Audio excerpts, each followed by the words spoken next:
There are a few things that clients need to understand when it comes to 5G and intellectual property. 5G is a telecommunication standard, and when companies participate in setting the standard, they take the underlying patents that map on the standard, which means that today there are companies that own thousands of patents that map on 5G technologies.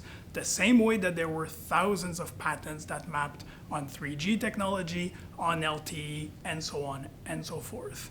The issue is with 3G and LTE, it was mostly smartphone manufacturers that had to deal with these myriad of patents. So there were patent pools that were created to facilitate the access to the underlying patents that mapped on 3G, on 4G. So a smartphone manufacturer could go to a patent pool, take a license on, again, thousands of patents, and then be able to deploy the standard within their smartphones. So companies like Apple needed to deal with that, Samsung, etc., so on and so forth. And I was actually outside counsel to the 3G patent pool, so I got to work with some of these companies that wanted to have access to the patents that mapped on these standards.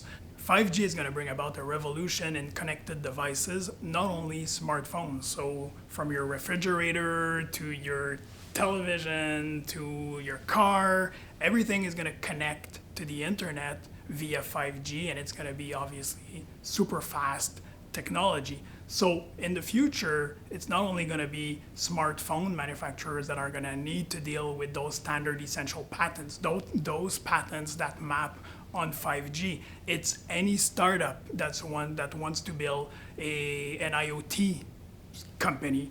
It's any SME that wants to build an IoT device. It's any multinational that wants to build an IoT device. When they select the components that are going to go into their IoT device, then they're going to have to be super careful, because some companies are going to sell components where they're going to guarantee that they are providing access to those thousands of patents that map on 5G. Others are going to sell you components that do not have these type of warranties. So you end up being susceptible of being sued for patent infringement by any owner of those standard essential patents that map on 5G. So when you select your components, you're going to have to be super careful.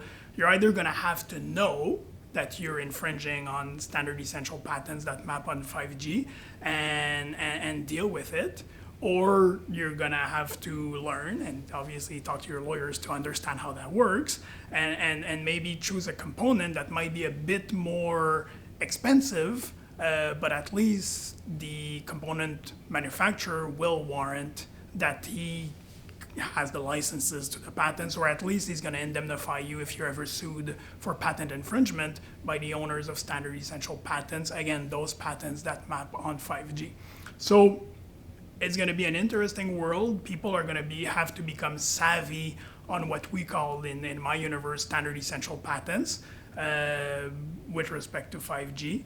And again, I mean, smartphone manufacturers have always been savvy. They've always understood that space extremely well. Now it's going to be up to startups, SMEs, multinationals other than smartphone manufacturers to understand how that game is played and to play it as well as possible.